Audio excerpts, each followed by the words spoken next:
Hey, bats, kiddos, Joker here, and you're listening to the Pop Culture Podcast. All right, ladies and gentlemen, welcome back to a very, very big episode. A little cold in A little chilly in here, bro. I'm excited for this one. I mean, we've been waiting for this one for a while. This is one of our favorites on the indies right now. Without further ado, goodest brother, you know her from AEW Dark, WrestlePro. She's a staple here on the indies. She is chiseled like an ice sculpture. She's the coolest wrestler that you will ever meet. A consistent show stealer. She is one half of Team Pretty Proper. Please welcome to the BCP, Miss Lady Frost. Wait, I should have done the entrance. Yes. Thanks for having me, guys. I know that we were trying to do this for almost a month now, I think. No, this is long overdue. You're killing it right now. We love seeing our friends succeed right now, seeing our friends pop up on AEW Dark. I mean, let's get right into it. Tell us a little bit about that experience down in Jacksonville. Oh my, we went right to the meat of it. Every, I think, experience for everyone is different, like how they process what's going on. It was an opportunity. I was fortunate enough to be there to showcase a little bit of what I can do. The matches are short. And as you know, you can only get so much in a short amount of time. We'll just say that. But I did the best that I could with what I was given, and it was awesome. I mean, you always want an audience. It's very, very different performing anywhere without a crowd. But it was great. It was definitely somewhere that I would like to be, we'll say. Yeah, absolutely. And like I see the response, obviously, on Twitter, on socials right now. Fans are making like edits for you. Fans are making videos for you. Like, what was the reception like? Honestly, I really, really got a lot of positive feedback. I stayed away from vanity searching my name. I swear to you, like, I did not type in my name. I was like, I don't want to see it. But everything that I got tagged in, obviously, I don't really think people would tag, like, hate shaming me or whatever it was. But, so I saw a really good response. I did see in the chat room, like, the only bad thing that I really saw was people calling me Karen and can I speak to the manager? So, like, cool, I have short hair. If that's the only thing you have, that I'm white and have short hair, I suppose, like, go on with yourself then. Like, that's fine. I just wanted to respond, or like, I mean, it was over by the time I saw the comments, but I wanted to be like, do I look like a soccer mom? Do I look like someone that drives a minivan? But, it is what it is. You're always going to have a little bit of pushback, but I did get a good response, which it felt nice. Like, really, I wish that I could have done more, like I said, but for what new fans saw, I think they kind of got the picture of who I was, so I was happy with that. Absolutely. And you talk about like you being in the ring, the response that you got, us seeing you, I guess, for the first time. I had known you, but I always like to see everyone live before we have them on the show. We saw you at WrestlePro over the summer, I believe. I think it was against Ray Lynn. Again, show-stealing match, another example. What a great match that was. You are fantastic just in the persona itself, but the in-ring work, that's very much like my favorite style. I love that. Like we always say, more flips in the morning shift at IHOP. But it's great. I really love your style. Like, tell us a little bit about your in-ring philosophy. Thank you. So it's taken me a while to kind of figure out a good blend of in-ring style and character work and what represents me. Oh, we have a cat in the interview now. That's fine. Yeah. Say hello, ma'am. You want to see the dog? Yeah, we want to see the dog. We missed those. The dogs are put away downstairs because they're so hyper because we were gone. So they would be freaking out, like crashing everything over right now, I think. But okay, back to in-ring style. So I was a gymnast. I am a gymnast. That's never going to go away. I can't help that style and athleticism, I suppose. But I've really kind of, Lady Frost has a cold side. I think that's more on the heel side, if we're just going to say that. Like, I don't work baby. It's not really natural given the character and who I am and what I've been. I haven't been working that long where I've done both sides easily, naturally, I feel like. So Pretty Proper has forever been a heel tag. We've never, ever been good guys per se. So I think the coldness kind of comes through in that regard. But in-ring style, am very much into clean looking work. I want everything to be smooth, to be, crisp. And that's, you're being judged in gymnastics on form, right? And timing. So I think that's always been important to me on how everything looks. But strikes are a big thing, like kicks for me, and flippy offense. Like that's just, I want to bring something that not a lot of females do also. Like, when I first broke in, I was getting Ricochet and Osprey, like that. Those were my go-tos to watch. Yeah. So, I want to be the first girl that does a 630. I want to be the first girl doing a springboard 450. I want to be doing Phoenix splashes and spiral taps and sky twister presses. Like those are all me. I can do all of that. Was it showcased on television? No, but hopefully it will be. Yeah, we saw that spiral tap video you posted. I think with Styles used to bust that one out. How did you get there? That's amazing. I pop for that stuff all the time. Thanks.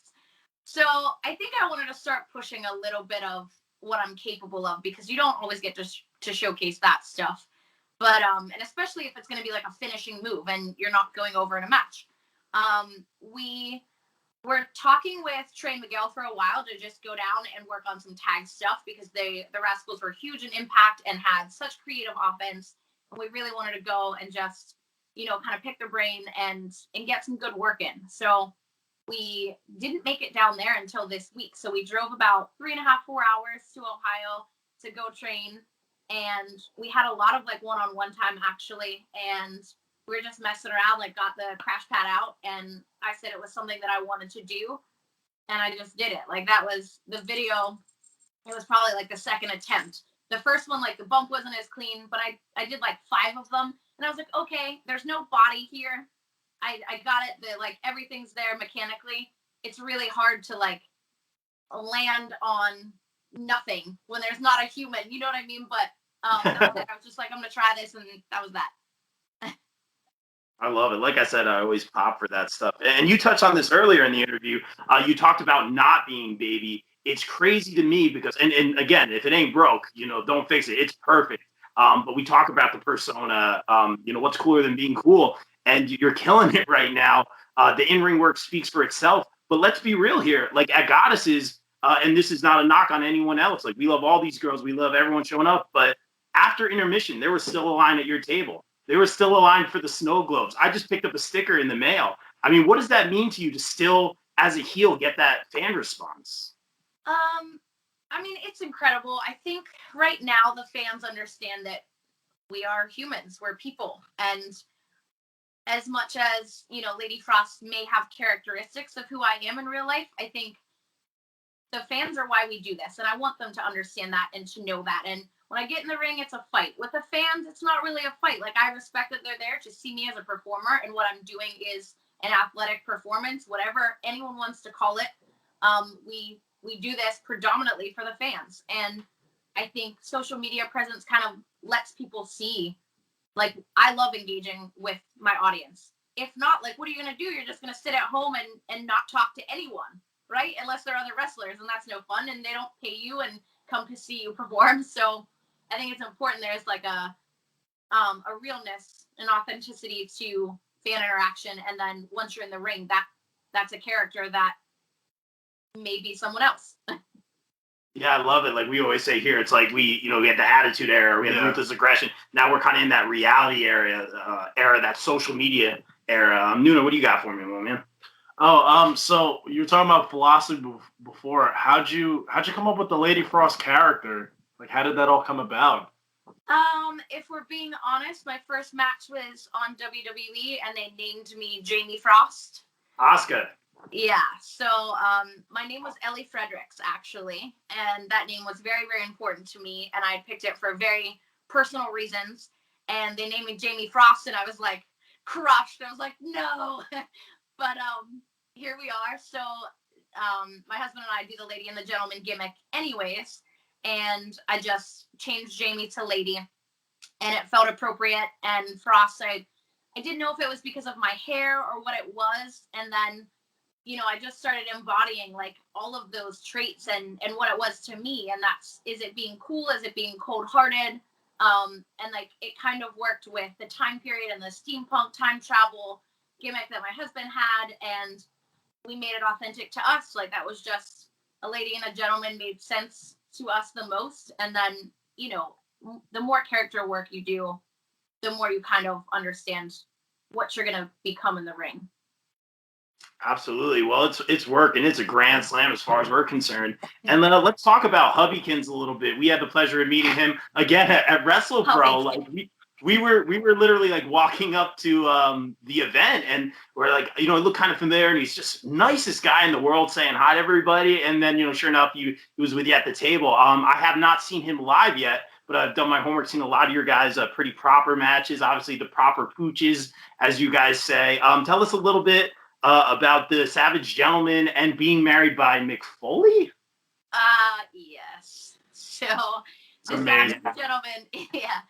So that's a very real thing. Like, he treats me like a gentleman. He is so kind and so polite, and I love that about him. But he was a mixed martial artist for 10 years, and he can really, really hurt people. Like, it's scary, and that's a savage side to someone.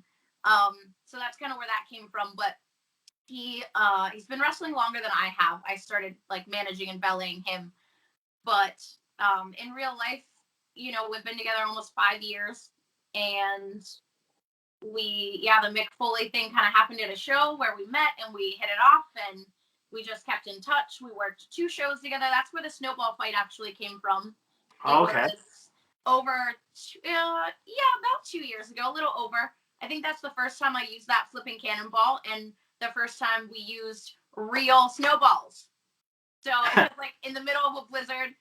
I'm sure people have heard this story, but like, Victor went out in the snow, had snowballs already like compacted, and we were in the middle of the heat, and it was like a hope spot. The girl gets behind me, and he throws the snowball, hits me in the chest, goes everywhere. It was freaking fantastic. And then Mick actually bought me the first pack of like artificial snowballs.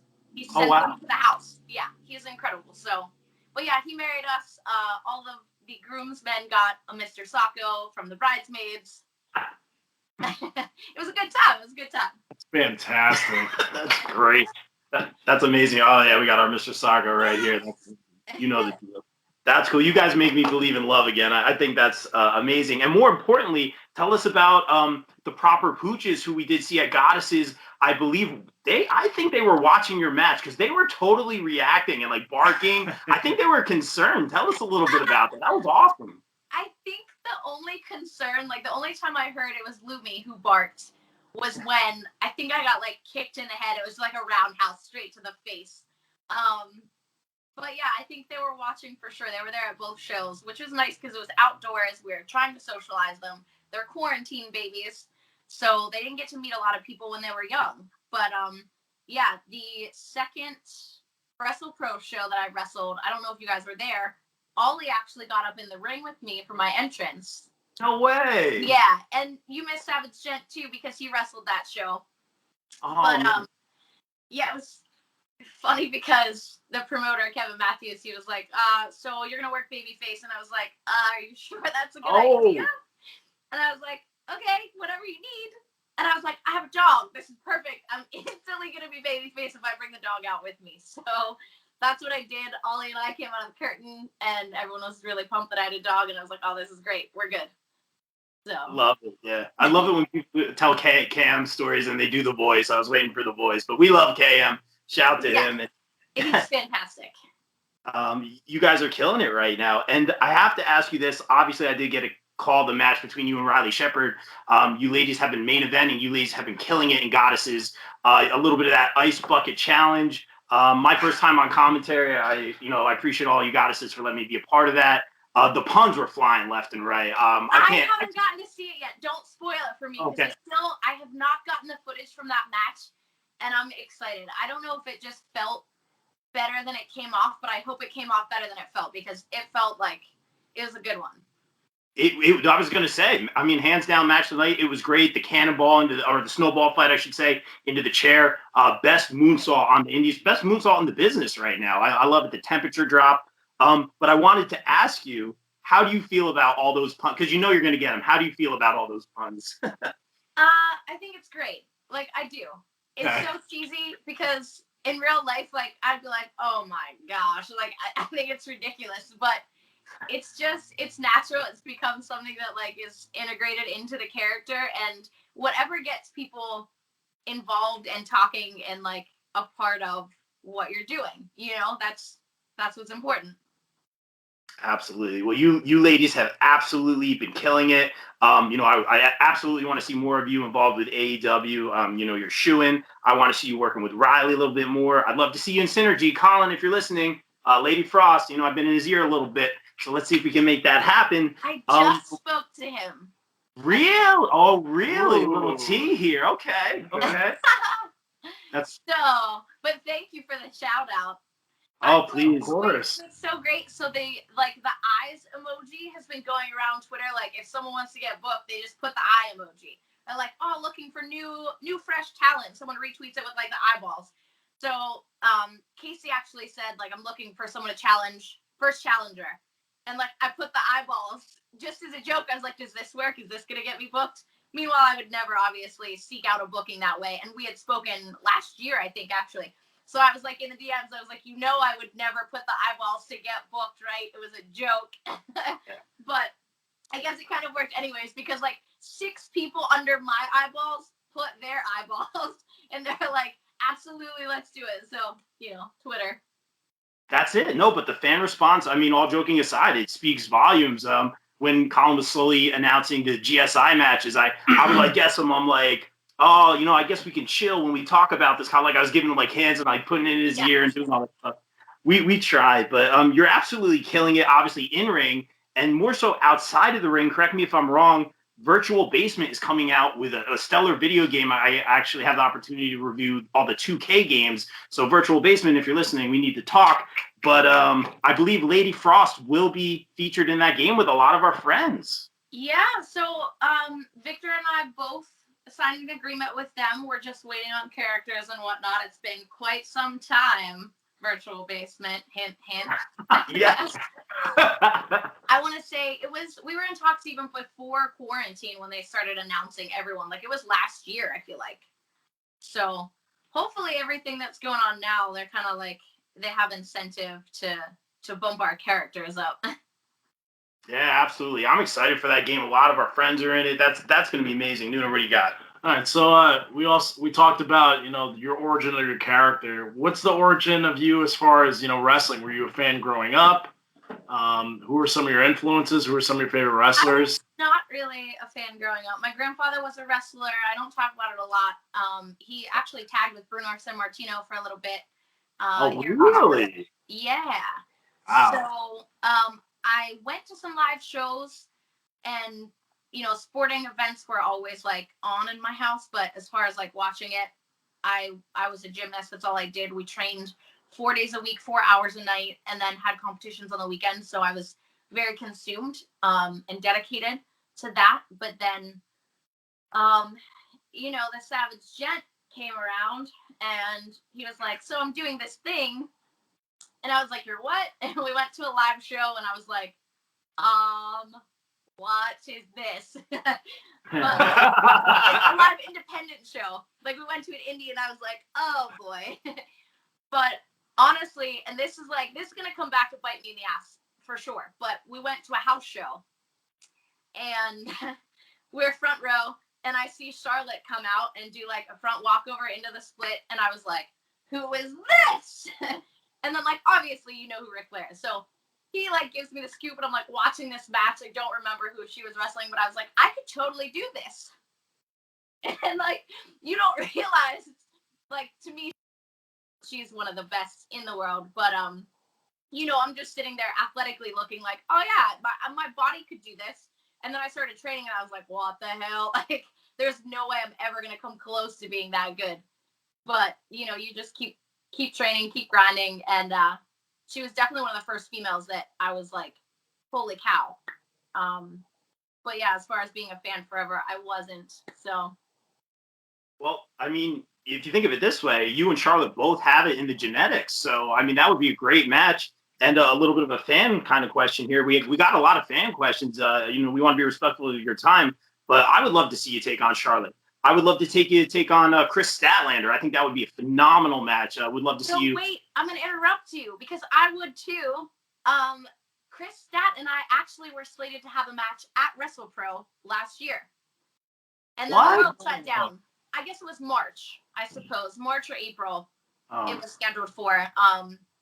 And yeah, unfortunately, it was taken away from us. So, but I want that rematch. She knows. Absolutely, yeah. That was one of the most interesting interviews we did. But shout to Chris. Get well soon. We want to see you back in the ring and taking on Lady Frost. That's what we want to see. But for you, what else would be, the hypothetical dream matches? So this is gonna sound awful. Like, I really don't have dream matches. I think I'm very invested in stories, right? And I think some of that comes like organically, naturally. Like, I think why the Riley Shepard and I like the match came off so well is because we already had a story brewing and we already had a match, and like you can't. We've had on the show 1 year ago, 2 years ago. I think a lot of you goddesses will see on TV Mondays, Tuesdays, Wednesdays, Fridays, whatever it may or may not be. But you were on Dark 2 weeks straight in a row. Correct me if I'm wrong. So that's, that to me, that speaks volumes. The fact that we're seeing a lot of cross promotion nowadays after the ending of Winter is coming. I think, everyone wins there. So the opportunity is out there. We're certainly excited for you. We're certainly rooting for you and in your corner. I do want to be respectful of your time. I just got a few more fan questions. Is that cool real quick? Yeah, absolutely. So fans are asking, any pre-match rituals? I don't, but actually, like, almost every match that I've had, my husband has been there, and he says one thing to me, and it's not, I'm not going to tell you what it is, but that's definitely like and if not, he'll text it to me. But other than that, no ritual. I love that. That's such an amazing answer. Something I wanted to ask you that should have been the first question out of the gate.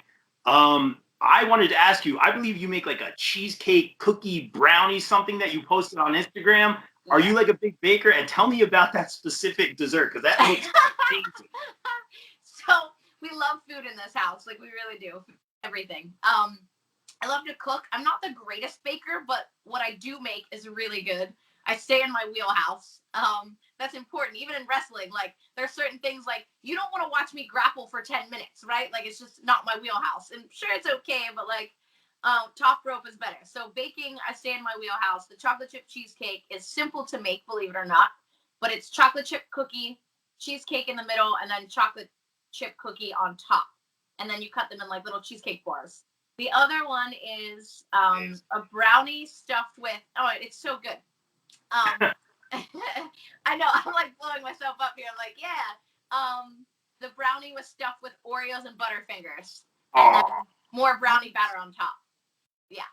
And brownie batter. Patties over here. Oh, man. Oh, wow. And listen, anyone can do it. You get a box of, I think it was maybe Duncan Hines. I know it's a red box. I'm like particular on which one I get. But it doesn't matter. You like, it's oil, eggs, water. You mix it up. You can't really mess it up. And then you pour the batter down and then stack 9 Oreos fit in my 8x8 or 9x9 pan. And then the mini Butterfingers right on top of those. And then more brownie batter. Look at you. You're like salivating over there. Sounds like trouble.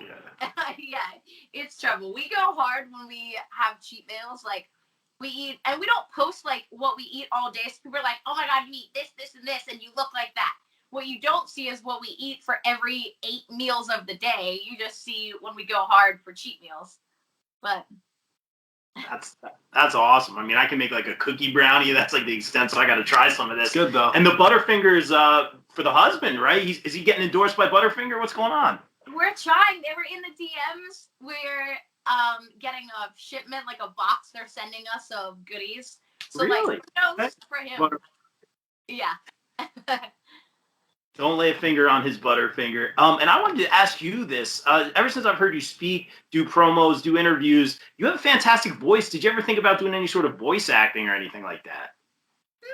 No one's ever said that. No, I have not. No. I do love to cut promos. I don't do them nearly enough, but I'll keep that one in my back pocket, actually.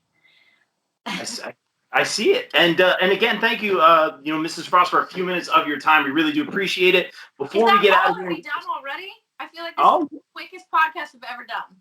Oh, really? No. Hey, look, you're blowing up. We wanted to be respectful. No, I got a few more questions. We know you're popular. Let's go. Hurry up.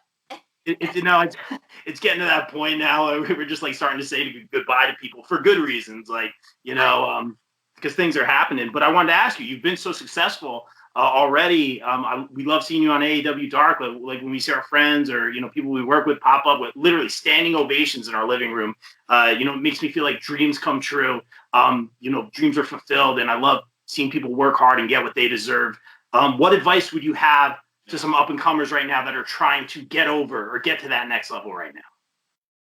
Well, I don't know if I'm really in a position to give that kind of advice. You know what I mean? I think timing, it's so cliche, like timing is a big thing. You're either in the right place at the right time. Someone wants whatever they want. I really, really believe that no spot is anyone's. I think people get stuck on like, well, that should have been me, or that should have been, or I should be. And this was me. I thought I should be somewhere so much sooner all of the time. And I beat myself down like I'm not good enough. I'm not where I should be. I want to be at this level. And you really just kind of settle in, and you have to enjoy the process. If you don't, you're going to burn out. You're going to hate it. You're going to be miserable. You're going to resent all of it. And I think my biggest advice, period, is to enjoy your real life, your actual life. You have to have things that make you whole, that fulfill you, because wrestling cannot do that for you. It cannot fill every hole that you might have as a person. It's not healthy. You become dependent. And that's my personal perspective. Some people are like, this is my air. This is what I live for. This is it. And that's okay too. Like Eddie Kingston, I freaking love him.